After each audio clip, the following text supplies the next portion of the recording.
আসসালামু আলাইকুম প্রিয় ভাই ও বোনেরা, আপনারা কেমন আছেন? আমি আলহামদুলিল্লাহ ভালো আছি।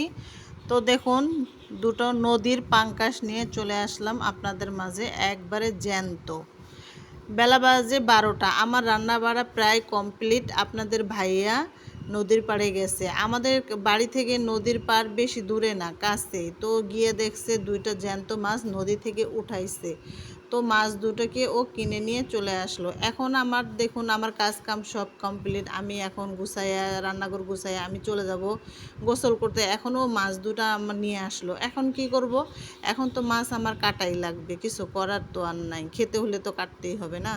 তো দেখুন, আমি মাছগুলোকে কেটে নিচ্ছি কিভাবে। তো পাঙ্গাস মাছ জ্যাতা একবারেই আমার কাটতে আসলে অনেক খারাপ লাগতেছিল, কারণ এত জ্যাতা মাছ কাটতেছি আমার অনেক অনেক খারাপ লাগতেছিল, কিছু করার নাই।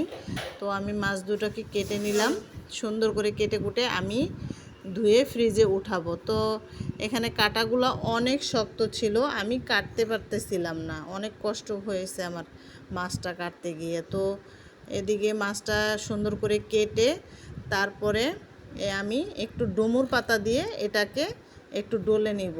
আপনারা কি এই পাতাটাকে চিনেন? যদি না চিনে থাকেন আমাকে অবশ্যই কমেন্টে জানাবেন। আমি জানি সবাই এটা চিনে, অনেকে বহুই পাতা বলে, অনেকে ডুমুর পাতা বলে। মানে পাতাটা অনেক ধারালো, তো এটা দিয়ে পাঙ্গাস মাছ ডললে অনেক পরিষ্কার হয়।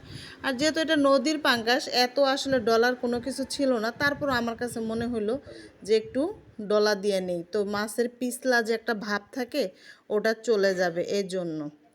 তো হালকা একটু ডলে দেখুন, মাছটা একবারে সাদাই, মানে পুকুরের মাছ কিন্তু কালো হয়, আর এটা নদীর মাছ দেখে সাদা। তো যাই হোক, আমি মাছটাকে সুন্দর করে ডলে